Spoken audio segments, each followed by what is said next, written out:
आखिरकार छात्रों की जीत हो गई। 3 दिन से जारी छात्रों का प्रदर्शन चौथे दिन में प्रवेश कर चुका है।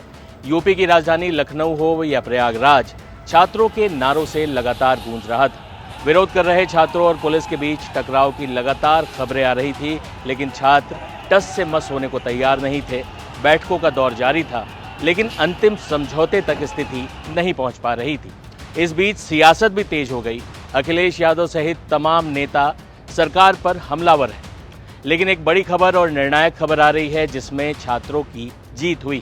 बता दें कि यूपी पीसीएस प्रीलिम्स और आरओ एआरओ की परीक्षाएं एक दिन में और एक ही शिफ्ट में कराने की मांग आखिरकार सरकार ने मान ली। आरओ एआरओ की परीक्षा के लिए एक रिसर्च कमेटी के गठन का भी ऐलान किया गया है, जो अपनी विस्तृत रिपोर्ट सौंपेगी। अब पीसीएस प्रीलिम्स और आरओ एआरओ की प्रीलिम्स की परीक्षाएं स्थगित कर दी गई। इसके साथ ही अब पीसीएस की परीक्षा भी एक ही शिफ्ट में होगी। हालांकि छात्र अभी भी प्रदर्शन समाप्त करने को तैयार नहीं, लेकिन इस खबर को समझने के लिए पहले ये समझना होगा कि आखिर छात्र सड़कों पर क्यों थे, उनकी क्या मांगे थी और वो कौन सी मांगे हैं जिसको लेकर छात्र टस से मस होने को बिल्कुल तैयार नहीं, और अब आखिरकार सरकार किन चीज़ों पर सहमत हो गई। बेहद आसान भाषा में ये बातें हम इस वीडियो में जानेंगे। बता दें कि यूपी पीसीएस और आरओ एआरओ प्रीलिम्स परीक्षा एक ही दिन में कराने की मांग को लेकर प्रयागराज में छात्र लगातार प्रदर्शन कर रहे थे। 2 दिन की परीक्षा में अलग अलग शिफ्ट में शामिल होने वाले परीक्षार्थियों के एक समान मूल्यांकन के लिए जो आयोग ने नॉर्मलाइजेशन यानी सामान्यीकरण को लागू किया था, इसके खिलाफ भी छात्र बिल्कुल उग्र तरीके से सड़कों पर आ गए थे। हालांकि आयोग ने यह स्पष्ट नहीं किया था कि नॉर्मलाइजेशन की प्रक्रिया कैसे लागू होगी, उसका मूल्यांकन कैसे होगा। दरअसल 5 नवंबर को यूपी लोक सेवा आयोग ने यूपी पीसीएस परीक्षा का नया शेड्यूल जारी किया, जिसके अनुसार यूपी पीसीएस प्रीलिम्स एग्जाम 7 और 8 दिसंबर को यूपी के 41 जिलों में आयोजित होने थे। परीक्षा 2 शिफ्ट में होनी थी। पहली शिफ्ट सुबह 9:30 से 11:30 बजे तक और दूसरी शिफ्ट दोपहर 2:30 बजे से 4:30 बजे तक होनी थी। पहले ये परीक्षा 27 अक्टूबर को होनी थी, लेकिन परीक्षा के अनुरूप परीक्षा केंद्र न मिलने की वजह से इसे स्थगित कर दिया गया था। फिर ये नई तारीख जारी हुई। इस फैसले के साथ आयोग ने अपने नोटिस में ये कहा भी था कि प्रदेश के सभी जिलों की केंद्र निर्धारण समितियों द्वारा भेजी गई परीक्षा केंद्रों की संख्या और क्षमता के मद्देनज़र हर संभव प्रयास के बावजूद अभ्यर्थियों की बड़ी संख्या को देखते हुए और उचित मानक के अनुसार केंद्र उपलब्ध न होने के कारण परीक्षा 2 शिफ्ट में आयोजित कराई जा रही। ये यूपी लोक सेवा आयोग का तर्क था। लेकिन छात्रों का विरोध किस बात पर था, इसे भी समझ लेते हैं। दरअसल छात्रों का विरोध 2 बातों पर। पहला तो ये कि परीक्षा को 2 शिफ्ट में न करवाकर एक ही शिफ्ट में करवाया जाए, और दूसरी बड़ी मांग ये थी कि यूपी लोक सेवा आयोग इन दोनों परीक्षाओं के प्रीलिम्स एग्जाम में लागू होने वाले नॉर्मलाइजेशन, जिसे हिंदी में सामान्यीकरण कहते हैं, इसे पूरी तरह समाप्त कर दे।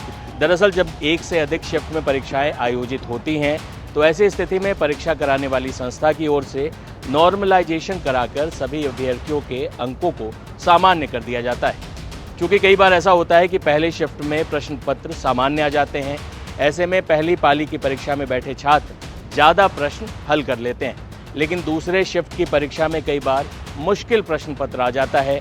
ऐसे में अभ्यर्थी ज़्यादा प्रश्न सॉल्व नहीं कर पाते हैं।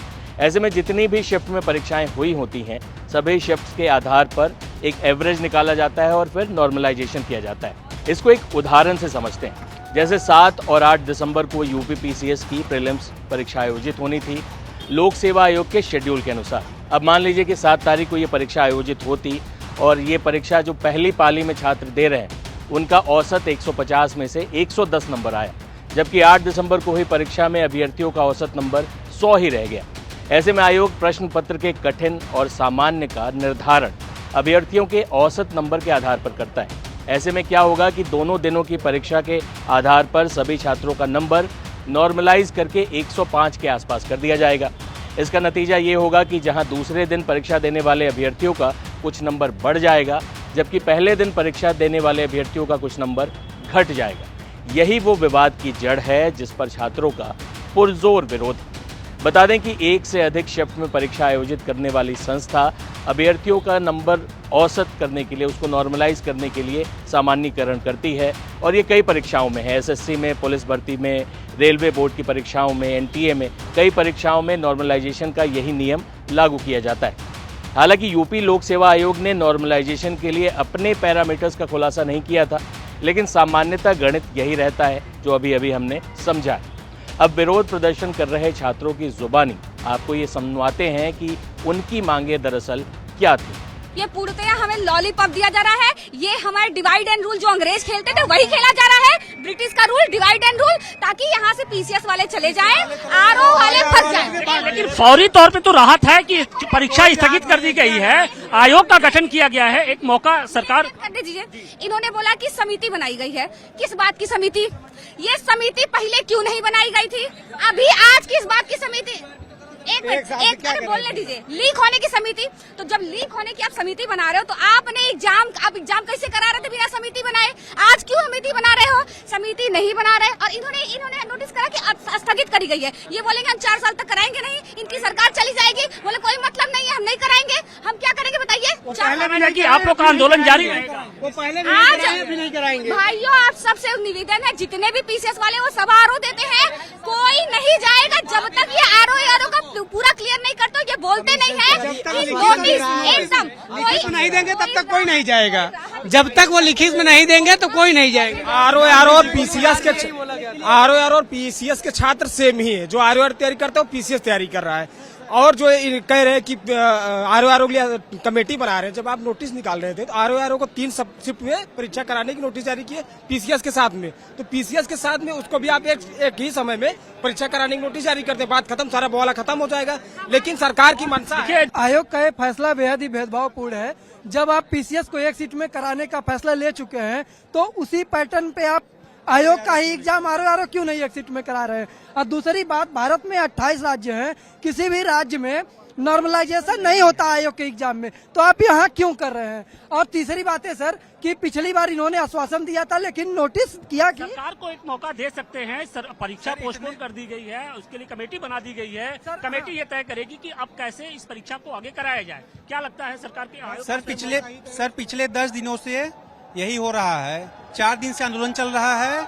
क्या इनके पास समय नहीं था? ये समिति बना सकते थे। जैसे ये पीसीएस, यूपी पीसीएस को एक दिन कराने के लिए तैयार हुए, वैसे आरओ को भी कराने के लिए एक दिन में तैयार हो सकते हैं। हर बार का इनका यही रोना है। पहले आश्वासन देते हैं, केवल पीसीएस को स्थगित, आरओ को स्थगित कर दिया है, पीसीएस को 1 शिफ्ट में कराने की बात की है। हम इसी पहले दिन से यहाँ पे बैठे, जब से दिए हैं यहाँ पे ज्ञापन दिए हैं, पहले दिन से इसीलिए दिया था कि दोनों पेपर जो है 1 शिफ्ट में हो। हालांकि 4 दिनों के छात्रों के उग्र प्रदर्शन के बाद सरकार ने अपने कदम पीछे खींचे हैं। दोनों प्रीलिम्स परीक्षाएं स्थगित हो गई हैं। एक ही शिफ्ट में और एक ही दिन में परीक्षाएं कराने को लेकर भी सहमति हो गई है। आरओ एआरओ की परीक्षा को लेकर सरकार ने एक रिसर्च कमेटी बनाई है जो अपनी सुझाव और विस्तृत रिपोर्ट जल्द ही सौंपेगी।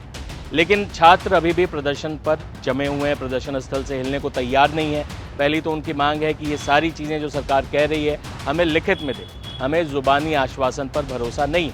और इसके अलावा छात्र इस सरकार के फैसले के बाद अपने प्रदर्शन को वापस लेते हैं या नहीं, इस पर बहुत दिलचस्पी से सभी की निगाहें बनी हुई हैं, क्योंकि तमाम सियासी दल भी इस प्रदर्शन पर टूट पड़े हैं और अपने अपने हिस्से से इसको साधने की कोशिश कर रहे हैं। इस खबर पर हम बने हुए हैं, अगली रिपोर्ट के साथ जल्द ही आपके सामने हाजिर होंगे। तब तक आप देखते रहिए टाइम्स नाउ भारत डिजिटल।